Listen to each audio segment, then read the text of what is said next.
Hello again. This is my third stream tonight. And the question I asked for this stream is a Confederacy of Dunces or Confederacy of Donor Lapdogs.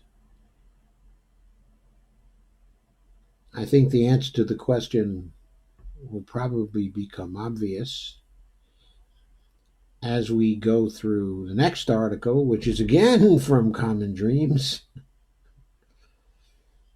This time it's by John Aitchison, who is not one of their staff writers. And John Aitchison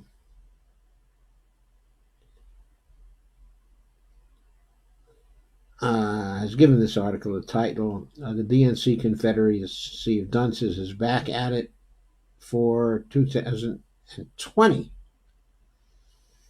For 2020. Yes. And the Confederacy of Dunces, or the Confederacy of Lapdogs, is back for 2020. There's a picture of Cory Booker and Joe Biden. Poor guy has a vacant look on his face, a puzzled look on his face. And there's Kamala Harris looking fairly somber. She looks kind of like a gray lady, doesn't she, with her suit and what looks like a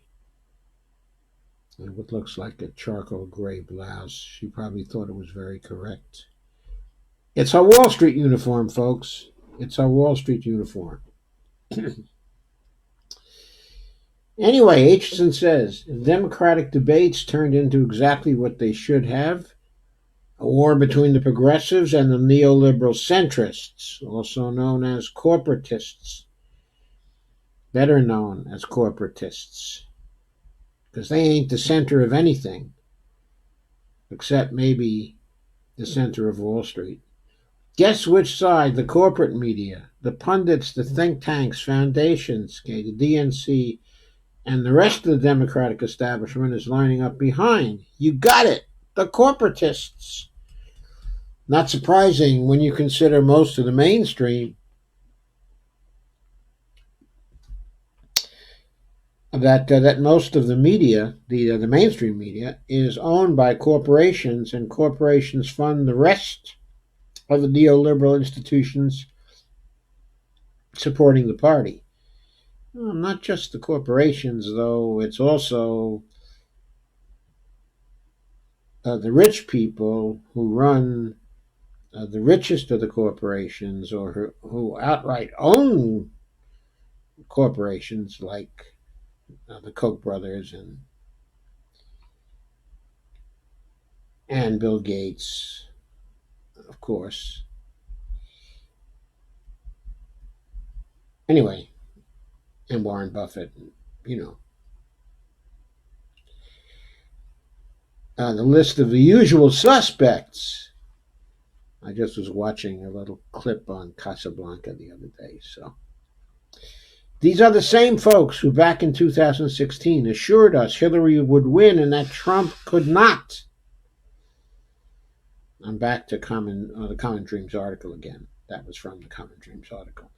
Undaunted by their complete failure to predict Trump's victory, and undaunted by the fact they have no satisfactory explanation for why they were so wrong, they're busy dispensing advice and issuing dire warnings against progressivism once again.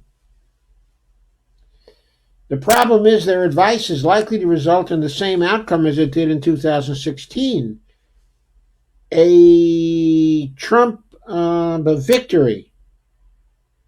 And that, of course, is kind of a summary of the article right there, and a summary of the proposition that we're dealing with a confederacy of dunces here. Then the article goes on to deepen the thesis. For example, they label as, quote, unrealistic, unquote, quote, impractical, unquote, quote, unpopular, unquote, quote, fantasies, unquote, and, quote, wish list platforms, unquote, ideas such as Medicare for All, the Green New Deal, a rational immigration policy, a fair and equitable tax structure, a trade policy that favors workers, not corporations, a sane gun control policy, cutting the so-called defense budget, okay, which is a budget based on not defending us from the corporate welfare state that Pentagon contractors live on. He put that one rather extremely well, but he forgot about the federal job guarantee. He forgot about a basic income for people who don't want to participate in the federal job guarantee. He forgot about free college for all. He forgot about eliminating student debt. He forgot about a green infrastructure program, unless he considers that a part of the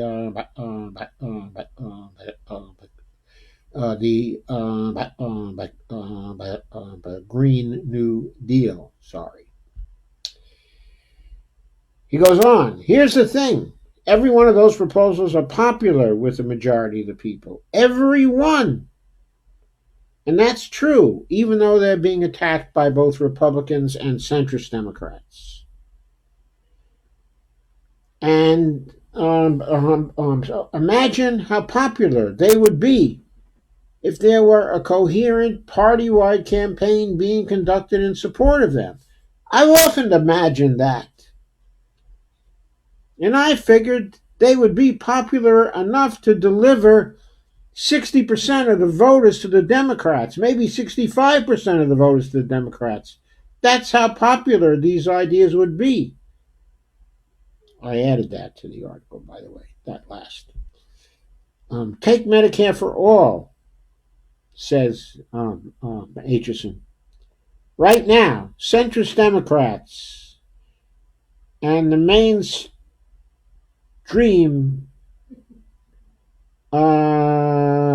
media are essentially repeating Republican talking points. But imagine if the entire party fully embraced a Medicare for All program and countered Republican talking points about taking away your insurance program and raising middle-class taxes with a single coherent message like this. And then he puts forward a message which contains some words that don't go far enough. He says, nobody loves their insurance program. They love their doctors, their nurses, and hospitals. I don't know if I'd go so far as to say that last, actually, but compared to the way they feel about their insurance companies, yeah, they do love their doctors, nurses, and hospitals. Then he goes on to say that a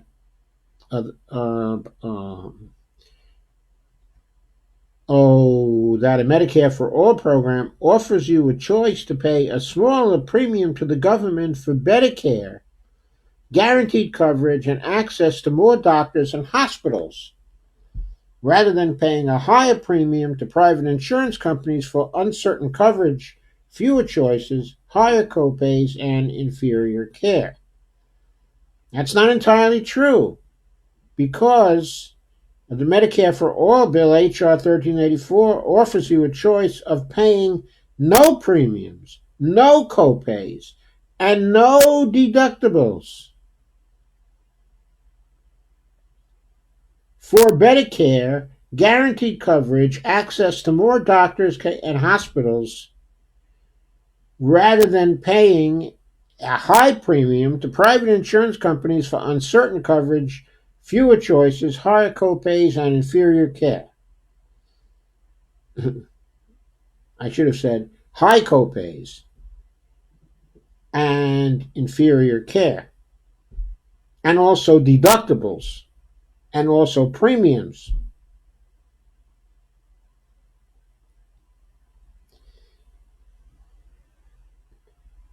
There, John Aitchison, I fixed it for you. Anyway, most people understand at some level that a system built around profits and wealth won't be very good at actually delivering low cost, high quality health care. That's why a majority of folks back M4A, an abbreviation for Medicare for All, right? A party-wide message like the one above would go a long way toward convincing those who don't already get it and would help carry the Democrats to victory in 2020, just as healthcare did in 2018. Why aren't the Democrats embracing a popular program? One they could easily make even more popular with a little effort that addresses the voters' number one concern. One reason, colon, the pharmaceutical lobby and the health and insurance lobby are both major contributors to leading Democrats. Practical and realistic may have more to do with how neoliberals raise their money than it does with how viable M4A is. Yeah, I think I got that a while ago. Or consider the Green New Deal. In the face of a climate crisis that is literally an existential threat, the GND calls for laying out a blueprint that's designed to tackle climate change in a way that makes it an economic opportunity, not an economic burden. Yes, it calls for some fundamental restructuring of our economy, but that's exactly what's needed to avoid an ecological Armageddon, says John Aitchison. And that's not hyperbole, he goes on. That's the scientifically accurate description of the path the realists want us to stay on. To the extent the realists have a climate policy, it amounts to trying to jump the Grand Canyon in 10-foot increments. And then he says, yeah, that's practical, quote unquote. So why are centrist Democrats actually ridiculing the GND? Again, the answer is simple. He shouldn't have said centrist Democrats there. He should have said corporate Democrats. Okay. Again, the answer is simple. They're reluctant to take on the fossil fuel industry. In fact, the DNC overturned a party policy not to take campaign contributions from fossil fuel companies. Turns out it's more practical to keep the corporate spigots open than it is to protect our life support systems. And I'll add, not to mention our lives. Or consider trade. While the corporate centrists would like to continue with the business first strategy, I should add here, I don't like calling them centrists. They're not centrists. They're just corporatists. Old-fashioned corporatists who want to practice the lousy policies we've been practicing for the last 40 years. The name they've given themselves of centrists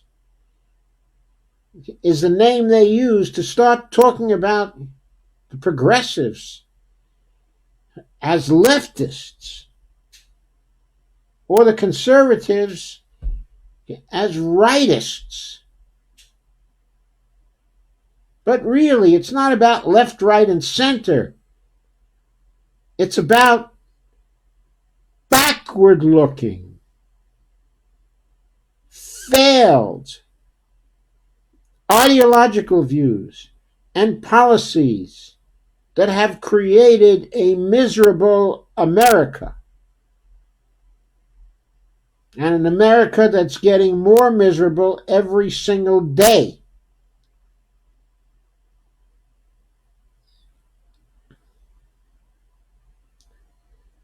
It's about extremists who cannot let go of the past and adapt to new social and economic conditions. The people who call themselves centrists today, who support the corporations, are not centrists, are not moderates. They are extremists. Extremists who want to bring down the world with them and their failed set of policies. To continue with the article. They would like to continue with the business-first strategy that has allowed corporations to export jobs and capital in order to avoid taxes, pay lower wages, of course, to avoid environmental laws and do an end run around worker safety, food safety, and product safety laws. While progressives are advocating trade agreements that force corporations to consider those things. If the views of the progressives were accepted, this would mean fewer jobs going overseas, higher tax revenues, and better lives for both domestic and international workers. I think that's true. Okay, I'll point out, I emphasize the higher tax revenues less, but I don't for a minute think that we will not need higher tax revenues to create more policy space for the government to use fiscal policies that place money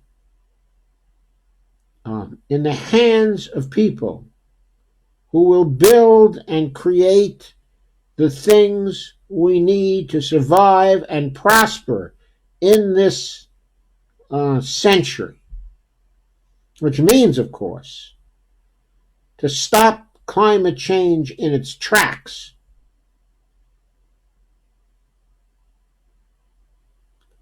And to create the new world we need.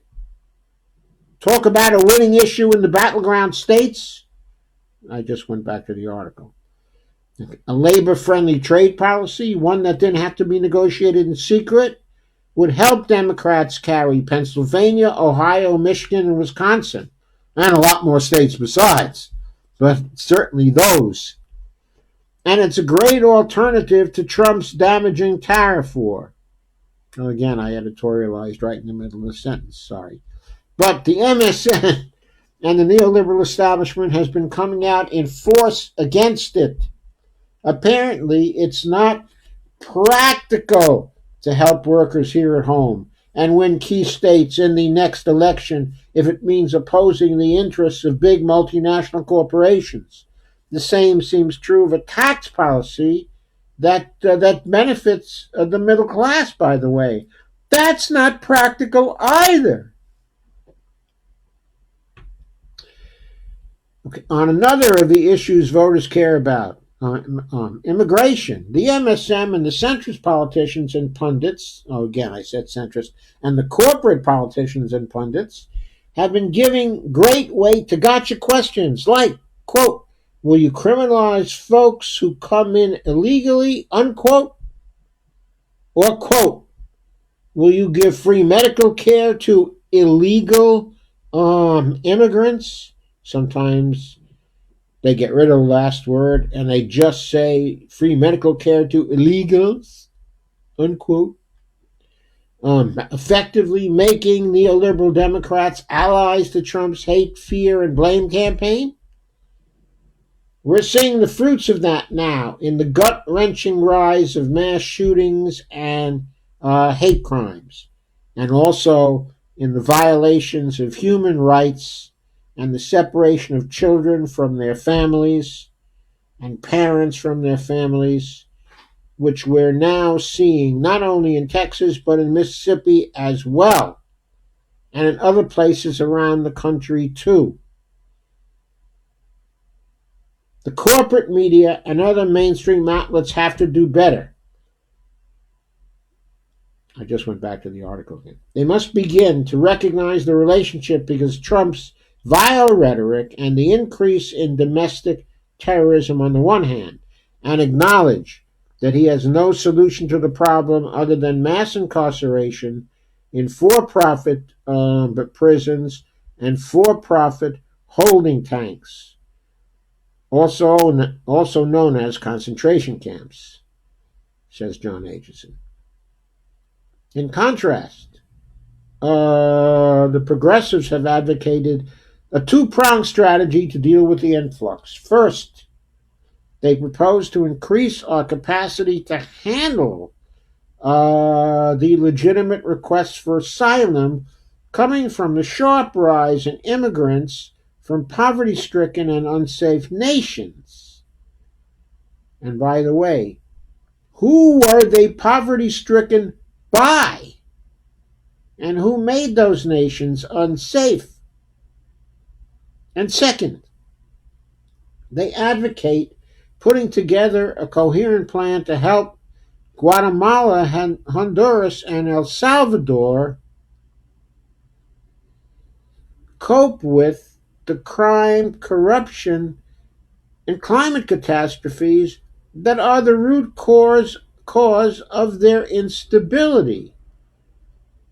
The other root cause of their instability is our interference in these countries and our putting them under the rule of dictators by doing all we can to oppose democratic forces in those countries. In this so-called flood of immigrants, I don't think it's that much of a flood, but if there is a flood, quote unquote, that flood is now being caused by people running away from the brutal regimes that our foreign policy has installed in Central American countries. And if we don't watch out, there's going to be a stream of people coming from South America too, because we're doing all we can to turn the important countries in South America into states that have political regimes that are rapidly tending towards fascism. Certainly Brazil, the largest, most important country in South America, close to becoming a world power, is now trending towards fascism due to our interference and support of right-wing politics in Brazil.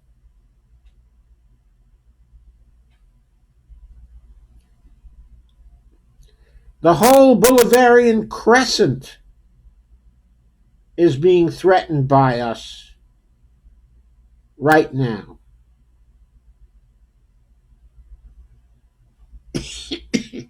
We've turned the pink tide in Latin America into a white tide.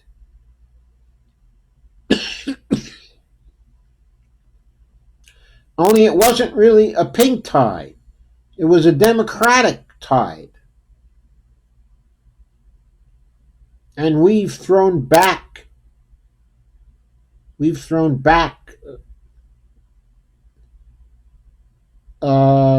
this tide and made it a tide that tends towards fascism. Anyway, we're a big part of the reason for these immigrants. And now we add insult to injury by placing them in for-profit prisons and concentration camps. on the border to deal with the problem. So, Atchison's article, ends with, but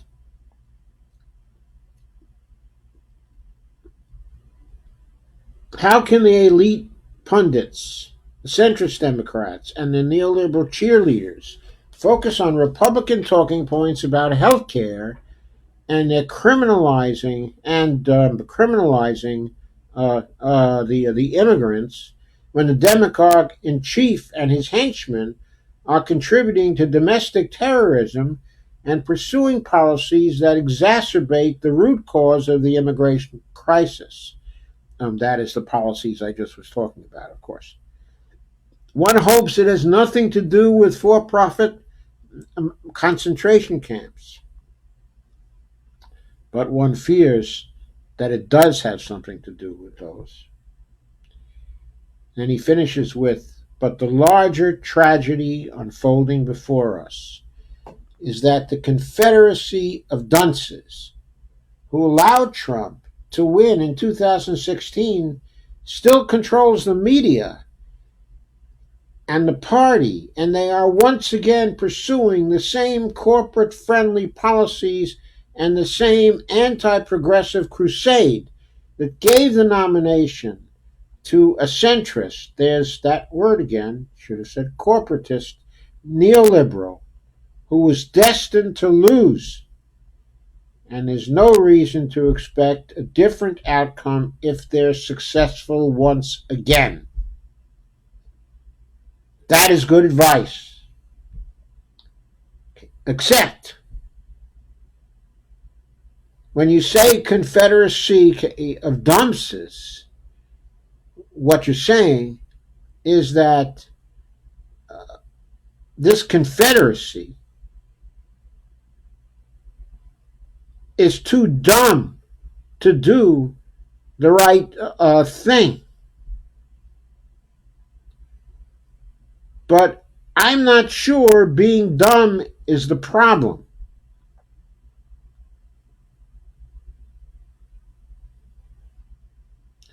I think we're talking about the Confederacy of money, including the lapdogs of money who have been thoroughly bought and who now only care for the money and do not care for their nation or for the rest of the world.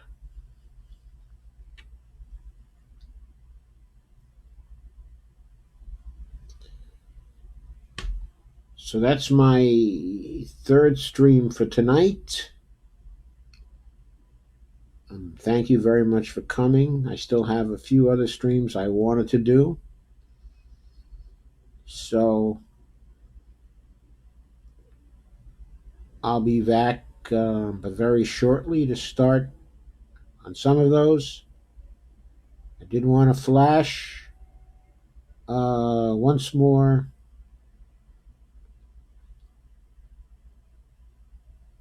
my slide here.